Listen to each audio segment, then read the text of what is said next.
ऊर्जा क्षेत्रमा सरकारले घोषणा गरेका महत्वाकांक्षी योजना कागजमै सीमित, घर घरमा विद्युतीय चुलो, हरेक बस्ती ऊर्जा बस्ती जस्ता योजना अलपत्र। विदेश जाने प्रयोजनका लागि चालु वर्षको पहिलो 3 महिनामा प्रहरी प्रधान कार्यालयबाट प्रहरी रिपोर्ट लिनेको संख्या 62,500 नाग्यो। सातै प्रदेशबाट रिपोर्ट लिन सकिने प्रहरीको भनाई। श्रीलङ्काका राष्ट्रपति सिरिसेनाद्वारा संसद भङ्ग, कोलम्बोमा राजनीतिक हलचल। र आइसिसी 2020 महिला विश्वकप क्रिकेटमा इन्डिया र अस्ट्रेलियाको विजयी सुरुवात, वेस्ट इन्डिज र बङ्गलादेश बीच खेल जारी। नमस्कार, कान्तिपुर डायरीका साथमा साथी सुरज र म इन्द्र लक्ष्मी। समाचार अब विस्तारमा।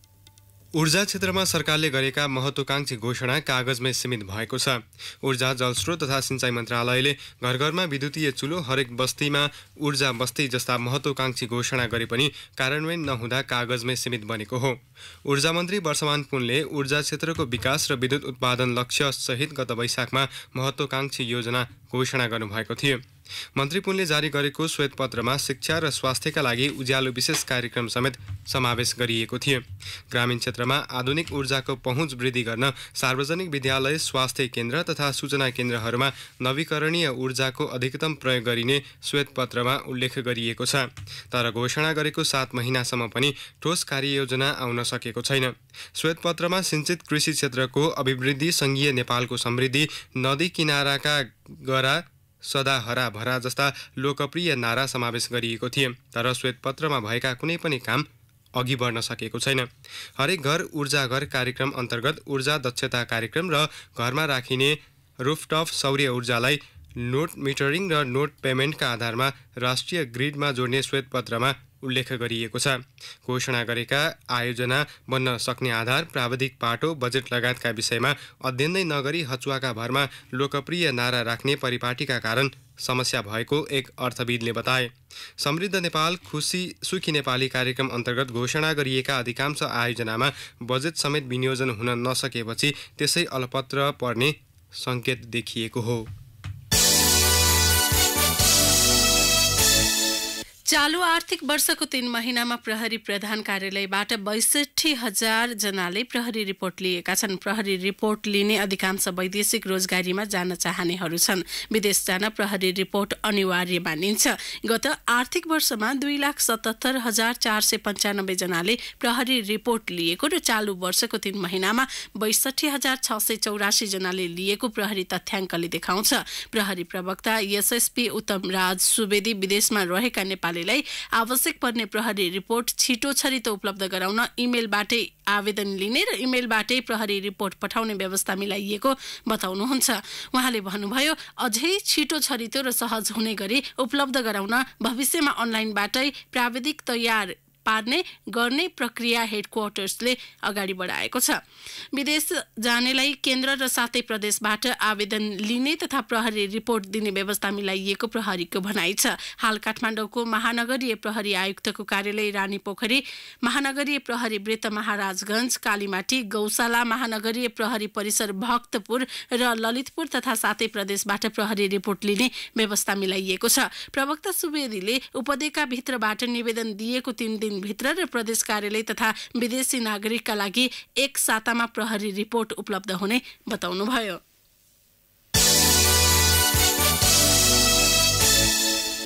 गत बिहिबार स्थगित नेपाल सम्बन्ध 1139 को औपचारिक कार्यक्रमहरू आगामी मङ्सिर 10 गते आयोजना गरिने भएको छ। नेपाल सम्बन्धलाई राष्ट्रिय सम्बन्धका रूपमा विकास गर्न महत्त्वपूर्ण योगदान गर्नुभएका नेता पद्मरत्न तुलाधरको निधनले गत बिहिबारको औपचारिक समारोह तथा सांस्कृतिक कार्यक्रम स्थगित गरिएको थियो। शङ्खघर साखवा दिवसको सन्दर्भ पारेर मङ्सिर 10 मा नेपाल सम्बन्धको औपचारिक कार्यक्रम गर्न लागि राष्ट्रिय नवोदय समारोह समितिले जनाएको छ। सो दिन विभिन्न टोल तथा गुठीबाट सांस्कृतिक बाजागाजा सहित बसन्तपुर क्षेत्रमा भेला भई लगन टोल, जयसीदेवल तथा हिटी, असन, इन्द्रचोक लगायतका भित्री शहरमा नयाँ वर्षको प्रचार प्रसार गरिने समितिका अध्यक्ष सत्यभामा माथेमाले जानकारी दिनुभयो। उहाँले नेपाल सम्बन्धलाई राष्ट्रिय सम्बन्ध सरह व्यावहारिक रूपमा कार्यान्वयन गर्न यस्ता कार्यक्रमले सहयोग पुग्ने विश्वास व्यक्त गर्नुभयो।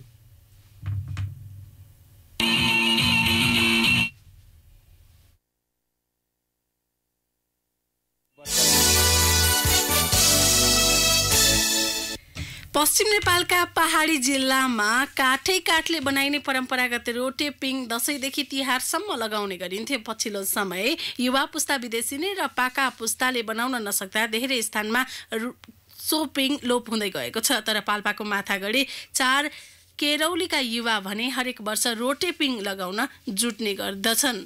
पाल्पाबाट सहकर्मी माधव बरियालको रिपोर्ट।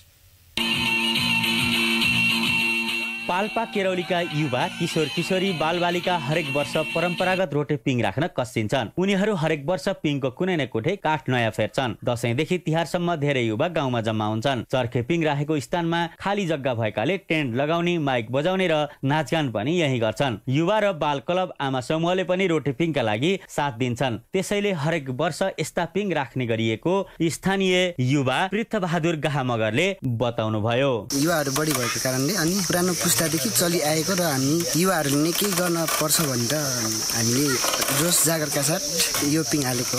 दशैं र तिहारमा रोटे पिङकै कारण मेला समेत लाग्ने गर्छ। महिला, युवा, युवती, केटाकेटी सबै रमाइलोमा झुम्छन्। नजिकको देवीनगर, जल्पा, झडेवाकै विभिन्न स्थानका साथै रहबास गोठादीबाट समेत यहाँ पिङ खेल्न आउने गरेको स्थानीय अगुवा हरि चौहानले बताउनु भयो। यसको महत्त्व भनेको सबैतिर चर्के पिङ हिजो दिनमा सबैतिर देखिन्थ्यो भने यो हिजोको दिनलाई सबैतिर देख्दा सबैतिर मेटिँदै गयो। हामीले यसलाई संरक्षण गर्ने, सुरक्षित गर्ने भन्ने कुराले हामी चाहिँ यसलाई जीवितै राखौँ भन्ने हिसाबले यो चर्के पिङ वर्षनी नै हामीले चाहिने दीपावली र विजयादशमीको अवसरमा हामीले हाल्दै आएका छौँ। यस्ता पिङ बनाउन काठ नपाउने हो भने 1,50,000 बढी खर्च हुन्छ।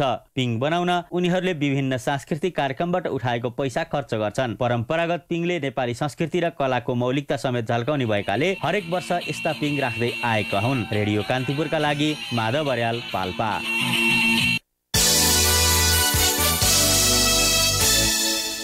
बैतडीको जिल्ला अस्पतालमा पहिलो पटक रक्त सञ्चार केन्द्रको स्थापना हुने भएको छ। अस्पतालमा आउने बिरामीलाई आवश्यक पर्ने रगत सहज रूपमा उपलब्ध गराउन ब्लड बैंकको स्थापना गर्न लागि हो। चालु आर्थिक वर्ष 2075-76 भित्र नै जिल्ला अस्पतालमा ब्लड बैंक स्थापना गरिनेछ। सुदूरपश्चिम प्रदेश सरकारले जिल्ला अस्पतालमा ब्लड बैंक स्थापनाको लागि चालु आर्थिक वर्षमा करिब 30 लाख रुपैयाँ विनियोजन गरेको छ। प्रसुति गराउने आमा, दुर्घटनामा परेका घाइते तथा शल्यक्रिया गर्नुपर्ने बिरामीका लागि तत्काल रगतको व्यवस्था गर्न ब्लड बैंकको स्थापना गर्न लागि प्रदेश सांसद लीलाधर भट्टले बताउनुभयो। प्रसुति, शल्यक्रिया, दुर्घटनामा परेका घाइते तथा शल्यक्रिया गर्नुपर्ने बिरामीलाई रगतको आवश्यकता पर्दा नेपाली सेना, नेपाल प्रहरीको भर पर्नुपर्ने हुन्छ। ब्लड ग्रुप नमिल्ने समस्याले धेरै बिरामीलाई अन्यत्रै सिफारिस गरिनुपर्ने बाध्यता रहेको जिल्ला स्वास्थ्य कार्यालयका प्रमुख डाक्टर जगदीश चन्द्र विष्टले बताउनुभयो। रगतको अभावमा गर्भवती र अन्य बिरामीको मृत्यु समेत हुने गरेको छ। यसैबीच सुदूरपश्चिम प्रदेश सरकार सामाजिक विकास मन्त्रालयले चालु आर्थिक वर्षमा जिल्ला अस्पताललाई नमुना अस्पताल बनाउन 50 लाख रुपैयाँ विनियोजन गरेको छ। प्रदेश सरकारले 14 स्वास्थ्य संस्थामा प्रसुति केन्द्र भवन निर्माण गर्ने लक्ष्य राखेको छ।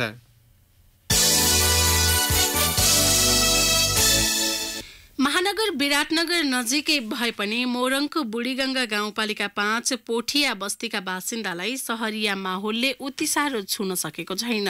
यद्यपि आदिवासी थारू बहुल सो गाउँमा पर्व र परम्परामा मौलिकता भने जीवितै छ। थप विवरण सहित सहकर्मी जितेन्द्र शाह। अहिले पनि यो गाउँमा उहिलेकै चाहिँ शैलीमा तिहार मनाउँछौँ। 65 वर्षीय दुखाराम चौधरीले भन्नुभयो। मोरङको बुढीगङ्गा गाउँपालिका 5 पोठिया बस्तीका यी पाका किसान स्थानीय परम्परागत चिया पसलमा भेटिनु भयो। यी पसलमा बस्ने ठाउँदेखि चिया राख्ने थलोसम्म बाँसले बनेको हुन्छ। यहाँ चिया पछि पान पनि खान पाइने हुनाले स्थानीयले यसलाई चिया पान पसल भन्नुहुन्छ। बिहान दिउँसो साँझ वा फुर्सदको बेलामा गाउँलेहरूको भेला थलोको रूपमा यी चिया पान पसलहरू चिनिन्छ। घर खेतमा फेला नपर्ने यही भेटिन्छन्। महानगर विराटनगर नजिक भए पनि आदिवासी थारू बहुल यो गाउँलाई सहरिया माहौलले उति साह्रो छोएको छैन। पर्व र परम्परामा मौलिकता जीवितै छ। लक्ष्मी पूजाको दिन घरको वरिपरि केराको बोटले सजाउँछौँ। बोटमा बाँसको साना साना फट्टी चिर्खा गाड्छौँ। चौधरीले भन्नुभयो। चिर्खामाथि लहरे दियो राख्छौँ। 2 दिनसम्म बाल्छौँ। कमैले विद्युतीय झलरको प्रयोग गर्छन्। चौधरीले भन्नुभयो। तिहार केरा उत्पादनलाई लक्षित गरी केही गाउँलेले खेतबारीमै बोट उमार्छन् भने धेरैले किन्ने गरेको स्थानीयहरू बताउनुहुन्छ। तिहार पनि सहरभन्दा गाउँकै सुन्दर हुने गरेको 66 वर्षीय पानपसले शिवलाल सरदारले बताउनु भयो। बढी रमझम सहरमा होला, तर अन्य चाडबाड झै तिहार पनि गाउँमै रमाइलो हुन्छ, पान बनाउँदै उहाँले भन्नुभयो। उहिलेदेखि अहिलेसम्म दीपावलीको राति खेतबारीमा हुक्का हुक्की खेल्ने चलन कायमै रहेको उहाँले बताउनु भयो। दुष्ट आत्मा टाढेर हुन् भन्ने कामनाका साथ सन्ठीको मुठामा आगो बालेर आकाशतिर फालिन्छ, सरदारले भन्नुभयो। मधेस भेगमा सनपाटको भित्री भाग सन्ठीलाई दाउराको रूपमा समेत प्रयोग गरिन्छ। हुक्का हुक्कीमा पनि यो काम लाग्छ। रोचक के छ भने हात हातमा आधुनिक मोबाइल भएका स्थानीय युवा पुस्तालाई पनि आफ्नै मौलिक संस्कृति मन पर्छ। उहाँहरूलाई यसको बारेमा राम्रो जानकारी छ, यसलाई मान्नु पनि हुन्छ। विद्युतीय झलर भन्दा दियो मन पर्छ। पड्का पड्काउँदा वायु एवं ध्वनि प्रदूषण बढ्छ, 21 वर्षीय पुष्पराज चौधरीले भन्नुभयो। अचेल त मोबाइलमा फायर क्रेकर्स एप्लिकेसन डाउनलोड गर्न मिलिहाल्छ, अनावश्यक पैसा किन खर्च गर्ने, कम आवाजमा मोबाइलमै पड्काउँदा भइहाल्यो नि, अरूलाई पनि असर पर्दैन होला भन्दा परम्परागत थारू पहिरनमा देशी भैलो खेल्दै एवं नाचगान गरेर मनाउँदा बढी मजा आउने गरेको उहाँले सुनाउनु भयो। पुर्खादेखि चलिआएको परम्परा अनुरूप दीपावली मनाउने गरेको अर्का स्थानीय 20 वर्षीय पञ्जय माझीले बताउनु भयो। लक्ष्मी पूजाको भोलिपल्ट मनाइने गोवर्धन पूजाका दिन थारूको विशेष परिकार बगिया चढाउँछौ उहाँले भन्नुभयो। घरमा आइपुग्ने जो कोहीलाई पनि प्रसादको रूपमा यही खुवाउँछौ। तिहारको तेस्रो दिन यो थारू बस्तीमा जमजितिया पर्व मनाइन्छ, जसमा छोरी चेली एवं ज्वाइँलाई माइतमा आमन्त्रण गरिन्छ। तराई मधेसका थारू एवं मधेसी समुदायले दशैं अगाडि मनाउने जितिया चाहिँ यो पर्व हो। समयले धेरै कोल्टी फेरेको छ। चाडपर्वको आडमा देखासिकी आडम्बर विकृति फैलिएको छ, तर अझै पनि ग्रामीण बस्तीकाले परम्परालाई सम्हालेर राखिएको देखिएको समाजशास्त्री ईश्वर दाहालले बताउनु भयो। संस्कृतिका जानकार गंगा शाहले गाउँ सहरमा भन्दा पनि परिवारजनले छोराछोरीलाई दिने शिक्षा, संस्कार र ज्ञानमा धर्म संस्कृति टिक्ने बताउनु भयो। रेडियो कान्तिपुरका लागि मोरङको बुढी गंगा गाउँपालिकाबाट जितेन्द्र शाह। सहकर्मी जितेन्द्र शाहको यो रिपोर्ट पछि कान्तिपुर डायरीमा अब ब्रेकको पालो। कान्तिपुर डायरीमा अब बाँकी प्रसङ्ग। नेपालमै पहिलो पटक त्रिपिटक वाचन कार्यक्रम हुने भएको छ। 3 दिने त्रिपिटक वाचन कार्यक्रम 18 देशका 700 भिक्षु, लामा, आनी तथा उपासक सहभागी हुनेछन्। देश विदेशबाट सयौंको संख्यामा उपस्थित हुने भिक्षुहरूले 3 दिनसम्म त्रिपिटक वाचन गर्ने कार्यक्रम तय भएपछि लुम्बिनीको मायादेवी परिसर सिंगार्न थालिएको छ। अखिल Nepal Bhikshu Mahasangh, American Buddhist association, Thai Buddha Vihar र लुम्बिनी विकास कोषको संयुक्त आयोजनामा सो कार्यक्रम हुन लागेको हो। काठमाडौँ र दाङबाट पटकासहित 2 जनालाई प्रहरीले पक्राउ गरेको छ। काठमाडौँ महानगरपालिका 2 लाजिम पाटमा एक पसलका सञ्चालक दैलेखका 26 वर्षीय दीपक थापा मगर पक्राउ परेका हुन्। उनको साथबाट 22 प्याकेट पटका, 2 थान गमला बम, 11 थान चक्र पटका, 1 प्याकेट झिरझिरे बरामद भएको प्रहरीले जनाएको छ। यस्तै कागेश्वरी मनोहरा नगरपालिका 8 स्थित एक माटबाट प्रहरीले 30 थान रकेट पटका, झिरझिरे 11 थान, खुर्सानी पटका 34 थान बरामद गरेको छ। यसैबीच 70,000 पटका सहित दाङ प्रहरीले 1 जनालाई पक्राउ गरेको छ। राप्ती गाउँपालिका 1 बाट पुल्चोक स्थित पूर्व पश्चिम राजमार्गमा सवारी जाँचका क्रममा लु 1 ख 4304 नम्बरको बसबाट 70,000 खुर्सानी पटका बरामद गरिएको प्रहरीले जनाएको छ। यसैबीच बाँकेको जानकी गाउँपालिका 5 बनिया गाउँमा देउसी भैलो खेल्ने क्रममा विवाद हुँदा 2 पक्षबीच झडप निम्तिँदा 9 जना घाइते भएका छन्। भैलो खेल्ने क्रममा मदिरा सेवन गरेका 2 युवा समूह बीचको विवाद कुटाकुटमा परिणत भएको जिल्ला प्रहरी कार्यालयका प्रहरी उपरीक्षक अरुण पौडेलले जानकारी दिनुभयो। प्रहरीले सो घटनामा संलग्न 10 युवालाई नियन्त्रणमा लिएको छ।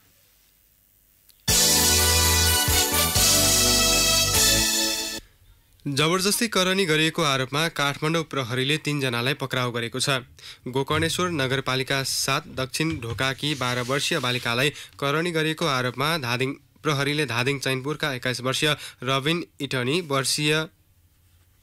बर्दिया बनगाहाका 30 वर्षीय दिल्लीराम थारू र बिक्कु थारूलाई पक्राउ गरेको हो। उनीहरूले बालिकालाई कागेश्वरी मनोहरा नगरपालिका 6 मूलपानी स्थित कोठामा लगेर जबरजस्ती करनी गरेको प्रहरीले जनाएको छ। उनीहरू विरुद्ध थप अनुसन्धान भइरहेको प्रहरीले जनाएको छ।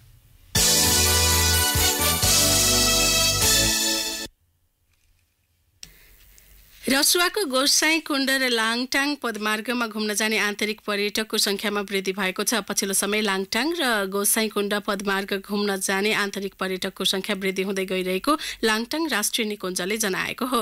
आन्तरिक पर्यटकको संख्या बढेसँगै होटल व्यवसाय समेत फस्टाएको छ। बस्ती नजिकैबाट लाङटाङ ग्यासियर र हिमालको अवलोकन गर्न सकिने भएकाले पर्यटकको रोजाइमा लाङटाङ क्षेत्र पर्ने गरेको छ। लाङटाङ राष्ट्रिय निकुञ्जले असोज 29 गतेदेखि आन्तरिक पर्यटकको तथ्याङ्क राख्न सुरु गरिसकेको छ। आन्तरिक पर्यटकसँग प्रवेश शुल्क लिन थालेपछि तथ्याङ्क राख्न थालिएको राष्ट्रिय निकुञ्जका प्रमुख संरक्षण अधिकृत युवराज रेग्मीले बताउनुभयो।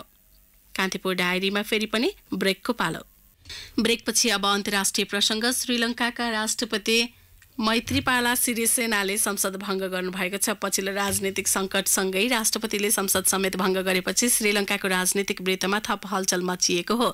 स्थानीय समयअनुसार शुक्रबार मध्यरातिबाटै लागू हुने गरी राष्ट्रपति सिरिसेनाले संसद भङ्ग गर्नुभएको हो। यद्यपि राष्ट्रपतिको यो कदमलाई सर्वोच्च अदालतले हस्तक्षेप गर्न सक्ने आकलन गरिएको छ। हमास उग्रवादीको नियन्त्रणमा रहेको गाजाबाट प्यालेस्टाइनी सरकारी कर्मचारीहरूले लामो समयदेखि रहेको बक्यौता तलब बुझ्न सुरु गरेका छन्।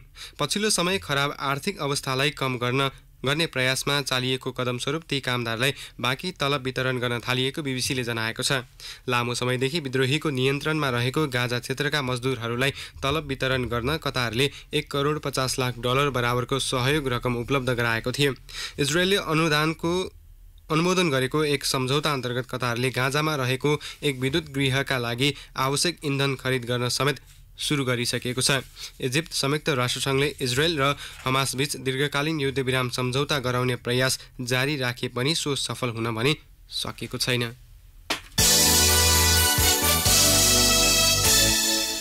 अब खेल प्रसङ्ग। आइसिसी 2020 महिला विश्वकपमा इन्डिया र अस्ट्रेलियाले विजयी सुरुवात गरेका छन्। समूह बी अन्तर्गतको खेलमा इन्डियाले न्युजिल्यान्डलाई 34 रन र अस्ट्रेलियाले पाकिस्तानलाई 52 रनले पराजित गरे। इन्डियाले दिएको 195 रनको लक्ष्य पछ्याएको न्युजिल्यान्डले निर्धारित ओभरमा 9 विकेट गुमाएर 160 रन मात्र बनायो। सुजी वेड्सले 67 र केटी मार्टिनले 39 रन बनाए पनि हार भने टार्न सकेनन्। दयालन हेमलता र पूनम यादवले समान 3-3 विकेट लिए। यसअघि पहिला ब्याटिङ गरेको इन्डियाले क्याप्टेन हरमनप्रीत कौरको 103 रनको मद्दतमा निर्धारित ओभरमा 5 विकेट गुमाएर 194 रन बनाएको थियो। मात्र 51 बलको सामना गरेकी कौरले 8 छक्का र 7 चौका हानेकी थिइन्। समूह बी के अर्को खेलमा अस्ट्रेलियाले दिएको 166 रनको लक्ष्य पछ्याएको पाकिस्तानले निर्धारित ओभरमा 8 विकेट गुमाएर 113 रन मात्र बनाउन सक्यो। 6 जना ब्याट्सवुमन्स दोहोरो अङ्कको स्कोर नगरी पवेलियन फर्केको पाकिस्तानी इनिङ्समा बिस्माहा महरुफले सर्वाधिक 26 रन बनाइन्। अस्ट्रेलियाले भने निर्धारित ओभरमा 5 विकेट गुमाएर 165 रन बनाएको थियो। अलिसा हेली र बेथ मुनीले समान 48 रन बनाएका थिए। समूह ए को खेलमा अहिले वेस्ट इन्डिज र बङ्गलादेश बीच प्रतिस्पर्धा भइरहेको छ।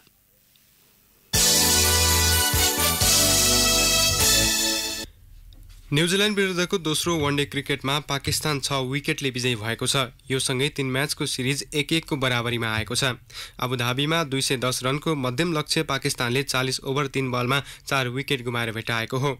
पाकिस्तानको जितमा फकर जमानले 88 र बाबर अजामले 46 रन जोडे। ओपनर इमान उल हक 16 रन बनाउँदा लुक फर्गुसनको ओभरमा बलले लागेर घाइते भएपछि अस्पताल भर्ना भएका थिए। यसअघि पहिले ब्याटिङ गरेको न्युजिल्यान्डले निर्धारित ओभरमा 9 विकेट गुमाएर 209 रन बनाएको थियो। रोस टेलरले 86 र हेनरी निकोल्सले 33 रन बनाए। किविज टोलीलाई एक कम स्कोरमा सीमित पार्ने क्रममा शाहिन शाह अफ्रिदीले 4 विकेट लिए। तेस्रो तथा निर्णायक वनडे भोलि आबुधाबीमा हुनेछ। साउथ अफ्रिका विरुद्धको दोस्रो वनडेमा भने अस्ट्रेलिया 7 रनले विजयी भएको छ। यो सँगै 3 म्याचको सिरिज 1-1 को बराबरीमा आएको छ। 232 रनको लक्ष्य पछ्याएको साउथ अफ्रिकाले निर्धारित ओभरमा 9 विकेट गुमाएर 224 रन मात्र बनाउन सक्यो। निर्णायक वनडे भने भोलि खेलिनेछ। अब स्वदेशकै एउटा आर्थिक प्रसङ्ग धान भित्र्याउने क्रमसँगै कास्कीका हेम्जा अर्मला कुडहर साथै भरत पोखरीको बागमारा चौवादी लगायतका कृषकलाई यतिखेर आलु लगाउने छटारोले छोपिसकेको छ। पछिल्लो समय ती क्षेत्रमा आलुको व्यावसायिक खेती बढेको हो।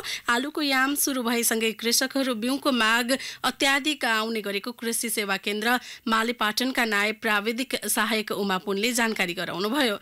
उहाँका अनुसार 1 महिना यता केन्द्रमा आलुको बिउका कारण कृषकहरू दैनिक आउन थालेका छन्। कृषकको आवश्यकता अनुसार केन्द्रबाट माग सङ्कलन भइरहेको छ। केन्द्रले बिउको गुणस्तर अनुसार मूल्य निर्धारण गरेको जानकारी दिँदै उहाँले पहिलो, दोस्रो र तेस्रो स्तरका आलुको बिउको मूल्य क्रमशः 80, 70 र 60 रुपियाँ निर्धारण गरिएको बताउनुभयो। आलु खेतीबाटै मनग्य आमदानी हुँदै गएपछि हेम्जा लगायतका स्थानमा व्यावसायिक रूपमा लिँदै गएको आलु खेती प्रत्येक वर्ष विस्तार हुँदै गएको कृषि कार्यालयको तथ्याङ्क छ। हेम्जामा मात्र आलुको उत्पादकत्व प्रति हेक्टर 18 देखि 20 टनसम्म छ भने लगभग 400 देखि 425 हेक्टर क्षेत्रफलमा आलु खेती गरिएको छ। त्यहाँ वार्षिक 20 देखि 21 करोडसम्मको कारोबार हुने गरेको छ।